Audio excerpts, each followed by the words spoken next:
नमस्ते class ninth. Chapter चल रहा है मोशन। कल एक वीडियो नहीं डाला गया था, समझिएगा। पीछे पर्पस यही है कि आप फिजिक्स पढ़ते हैं तो विदाउट न्यूमेरिकल सॉल्विंग आपको आगे नहीं बढ़ना चाहिए। तो समय जो दिया जा रहा है आप उसे न्यूमेरिकल सॉल्व करने में लगाएं। सैटरडे संडे मंडे 3 दिन पूरा हम प्रयास हम समझते यही है कि आप 3 दिनों में काफ़ी सारा न्यूमेरिकल बना लिए होंगे। तो चलिए बिना टाइम वेस्ट किए हुए, सबको पता है कि हम लोग क्लास 9th का वीडियो रोज़ अपलोड किया जाता है per day 8 o'clock, around 8 o'clock video upload होते हैं, तो उसी को कंटिन्यू करते हैं। तो चलिए अभी तक आपने क्या देखा। आप मोशन नाम का चैप्टर पढ़ रहे हैं। मोशन मतलब rate of change in position को कहते हैं मोशन। इतना आप कर चुके हैं। जब आपने चेंज इन पोजीशन को देखा तो आपने कैलकुलेट किया in the term of distance and in the term of displacement. 2 तरीक़ों से आपने इसको देखा है। फिर इसी में अगर हम बाई टाइम कर देते हैं तो इट बिकम्स रेट। तो हमारे पास फिर अनदर 2 वर्ड आते हैं, 2 फिजिकल क्वांटिटी। नंबर 1 स्पीड और दूसरा वेलोसिटी। आपको एवरेज स्पीड मतलब total distance by total time, velocity total displacement by total time. हालांकि डिस्प्लेसमेंट में कुछ टोटल नहीं होता है।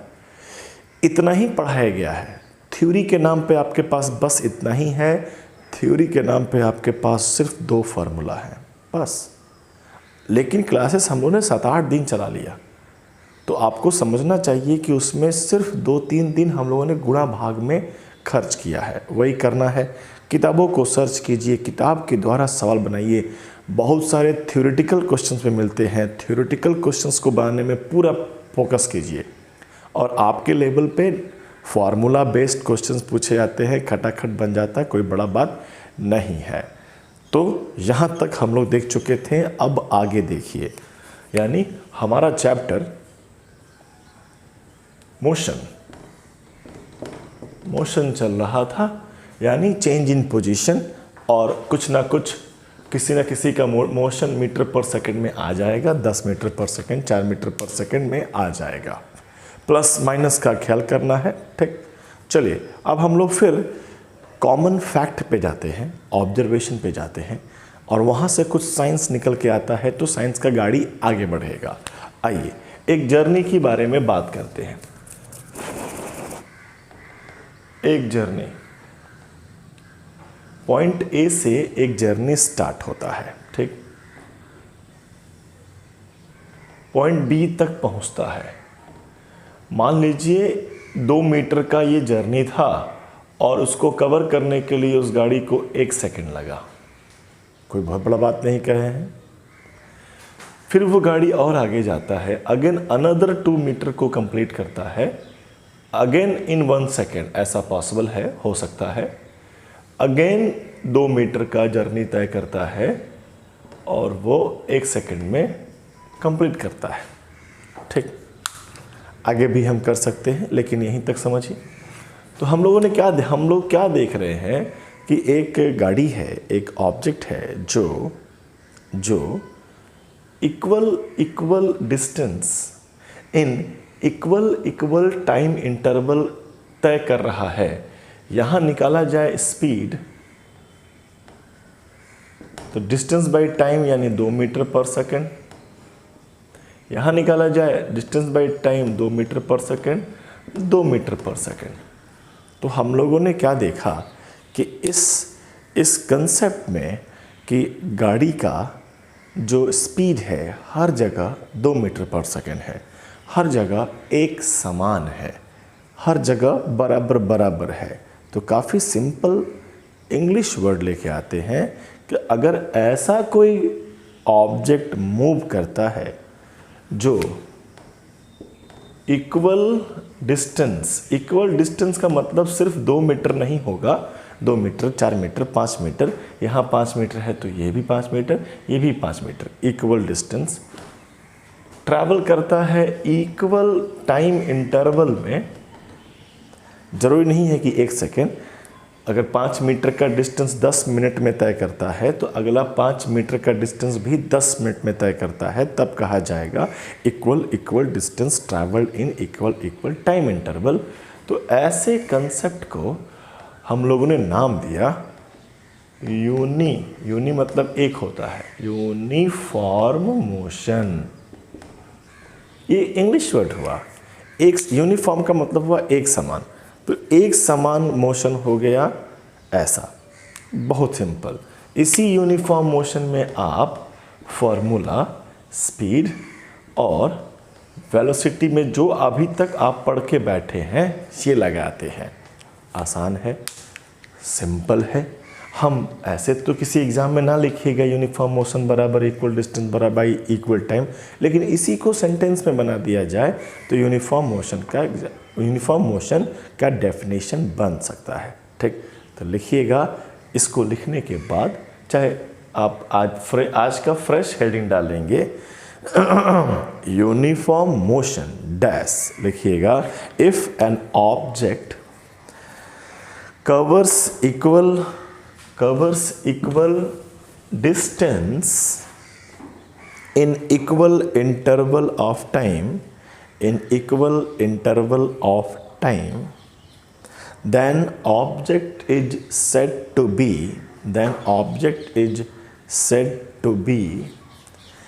in uniform motion.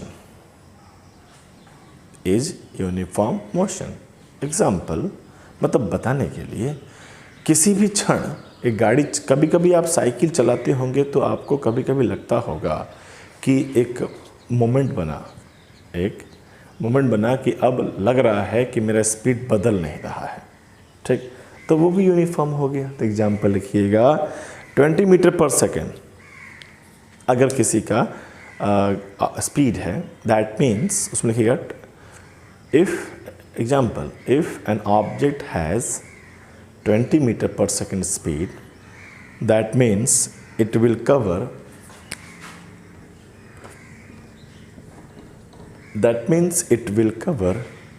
20 meter in each second। यहाँ क्या था, 2 मीटर in each second, तो यहाँ 20 metre in each second, full stop.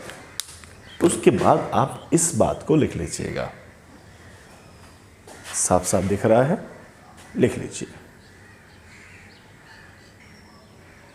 ठीक, पॉज करके भी लिख सकते हैं, हो गया, नो प्रॉब्लम।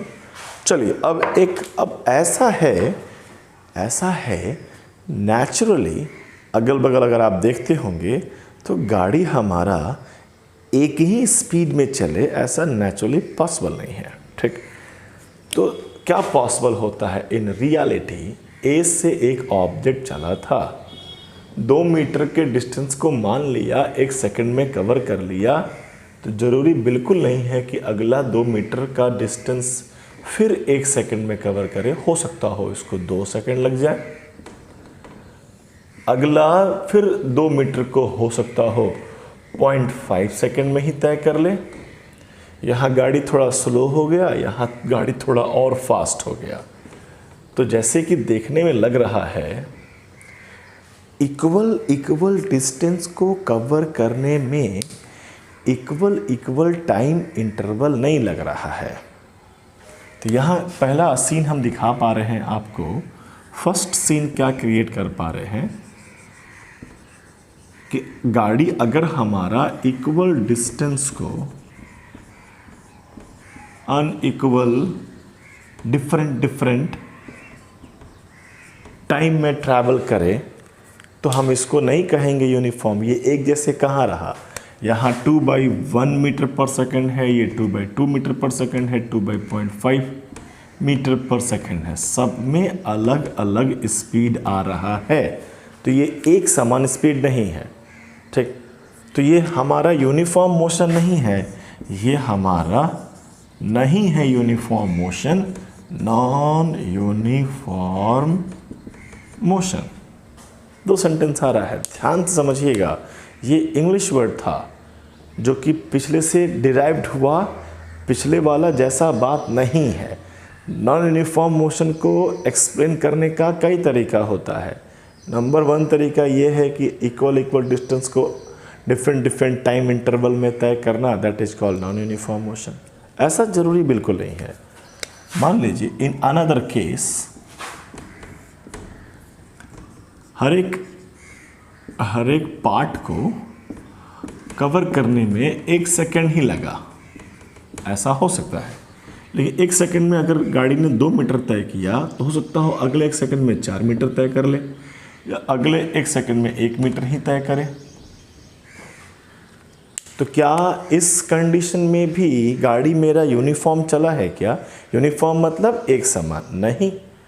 यहाँ 2/1 2, 4/1 4, 1/1 1, 2 मीटर पर सेकेंड, 4 मीटर पर सेकेंड, 1 मीटर पर सेकेंड, डिफरेंट स्पीड। तो यहाँ अगर सेंटेंस बनाएं, क्योंकि ध्यान रखिएगा फिजिक्स में जो फार्मूला वगैरह बनता है वही डेफिनेशन बनता है, स्टेटमेंट बनता है। तो यहाँ क्या बोल सकते हैं? Different distance travelled in equal time interval is called non uniform motion. हमने सेकंड केस में क्या बताया, आप इसके नीचे लिखिएगा, अनइक्वल डिस्टेंस। आप समझिए नॉन यूनिफॉर्म मोशन को डिफाइन करने का हम आपको कई तरीका बता रहे हैं, कोई गलत नहीं है। Unequal distance travelled in equal time interval तो भी क्या कहलाएगा? Non uniform motion. हम इसके अलावा नीचे ही आ जाते हैं। अगेन हम 3 पार्ट की बात करें, ये 2 मीटर, ये 4 मीटर, ये 10 मीटर, अलग अलग डिस्टेंस हो गया। ये 1 सेकंड में तय किया, ये 10 सेकंड में तय किया, ये 5 सेकंड में तय किया। अभी तीसरा सीन क्या बन रहा है? Unequal distance travelled in unequal time. ये भी तो यूनिफॉर्म नहीं है। तो नॉन यूनिफॉर्म को किसी भी तरीके से देख सकते हैं, जरूरी बिल्कुल नहीं है कि कोई एक ही बात होगा। हमें बस एक वर्ड हमें चाहिए, एक छोटा सा वर्ड चाहिए, दैट इज अन। अब अनइक्वल कहीं लगा लो, अब डिस्टेंस में अनइक्वल लगा लो, भले बराबर टाइम में हो या नहीं बराबर टाइम में हो, तो भी हमारा नॉन यूनिफॉर्म होगा। छोटा सा डेफिनेशन बनाने का ट्राई किए, कोई दिक्कत नहीं होना चाहिए। इसी से हमें फिजिक्स का डिमांड बढ़ेगा, यहीं फिजिक्स कुछ खोजेगा, वही खोज हम आपको दिखाने की पूरी कोशिश करेंगे। ठीक, तो हमने ये कर लिया है। और एक आपके लिए काम रहेगा, किताबों से, जानकारी से कुछ और एग्जाम्पल आप लिखिएगा जरूर यूनिफॉर्म मोशन का। है अर्थ के चारों ओर जो सैटेलाइट घूमते हैं वो एक यूनिफॉर्म मोशन में घूमते हैं। ठीक, ऐसा कई सारे मिल जाएंगे, आपको ढूंढिएगा, ढूंढना भी तो पड़ेगा आपको। सब हम बता दे और आप हमें बता दे तो और आप तेज हो गए, नहीं। ठीक, तो इतना हो जाने के बाद फ्रेश हेडिंग रहेगा नॉन यूनिफॉर्म मोशन। हम कोई एक तरीके से डेफिनेशन लिखवा देते हैं, उसके बाद आप इस तीनों लाइन को समझिएगा। फिजिक्स में ये लाइन ड्रॉ करना वेरी इंपॉर्टेंट। लाइन ड्रॉ करके आप क्या देख पा रहे हैं, दैट इज ऑल्सो इम्पॉर्टेंट। ठीक, नो प्रॉब्लम। तो इसको लिखिएगा बाद में, पहले हेडिंग देंगे नॉन यूनिफॉर्म मोशन डैश लिखिएगा। अब इसको आप उतार लो बस इसको, क्योंकि नॉन यूनिफॉर्म मोशन का कोई एक डिफिनीशन थोड़ी है। आपको जो समझ में आ गया वैसे बना लीजिए, आपके लिए बेनिफिट है। ठीक, बस हमको यूज़ क्या करना है, unequal distance travelled in equal time interval then that object is said to be in non uniform motion। ठीक, तो इसको आप फटाफट उतार लीजिए और उसके नीचे आप 2-3 लाइन में डेफिनेशन वगैरह जरूर बना लीजिएगा।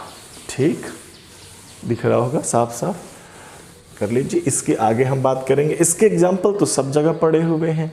ट्रैफिक में आप गाड़ी चलाते हैं तो बिल्कुल आप यूनिफॉर्म मोशन में नहीं जा सकते हैं, आपका स्पीड कहीं बढ़ेगा कहीं घटेगा, होना ही है। आसान बात कह रहे हैं, जल्दी जल्दी लिख लिया जाए फटाफट। ठीक, इसके नीचे जगह छोड़ दीजिएगा, थोड़ी देर बाद भी लिख सकते हैं या वीडियो पॉज करके आप नॉन यूनिफॉर्म मोशन का डेफिनेशन बना लीजिए। चलिए इतना हो गया है, वीडियो पॉज हो ही गया होगा आपसे, हम क्यों रुके हुए हैं, साफ कर दें। चलिए अब हम लोग इससे, इस नॉन यूनिफॉर्म से अब हम लोग आगे बढ़ेंगे। ठीक, 15 मिनट तो हो ही गया। अब हमें नॉन यूनिफॉर्म से आगे बढ़ना है। ठीक, अब हमें फिजिक्स को समझाना है कि नॉन यूनिफॉर्म में ऐसा क्या क्या हो गया है जिससे हमारा पढ़ाई थोड़ा और आगे बढ़ेगा। ठीक, तो ये आपका अनदर पार्ट हुआ। ठीक, अब हम इसके बाद छोटा सा वीडियो बना है, सिर्फ यूनिफॉर्म मोशन और नॉन यूनिफॉर्म मोशन, 2 मिनट का बात है, 10-15 मिनट ले लिया गया। ठीक, अब हम बात करेंगे नॉन यूनिफॉर्म मोशन से डिराइव होके आगे बढ़ेंगे, जो कि पूरे चैप्टर का सबसे इम्पॉर्टेंट कंसेप्ट रहेगा। हम डे फर्स्ट से कहते चले आ रहे हैं कि फिजिक्स में हम कोई भी बात पटकेंगे नहीं, ये लो एक नया सब्जेक्ट, ये लो एक नया शब्द, ऐसा नहीं, ज़रूरत पड़ेगी और हम लोग उसको आगे बढ़ाएंगे। ठीक कह रहे हैं। तो अभी कहीं जाना नहीं है, तुरंत इसके बाद हम लोग एक और वीडियो अपलोड करते हैं। आँखों को थोड़ा आराम, 5 मिनट, कॉपी पे थोड़ा सा काम, 5 मिनट, और हम मिलते हैं 5 मिनट के ब्रेक के बाद। धन्यवाद।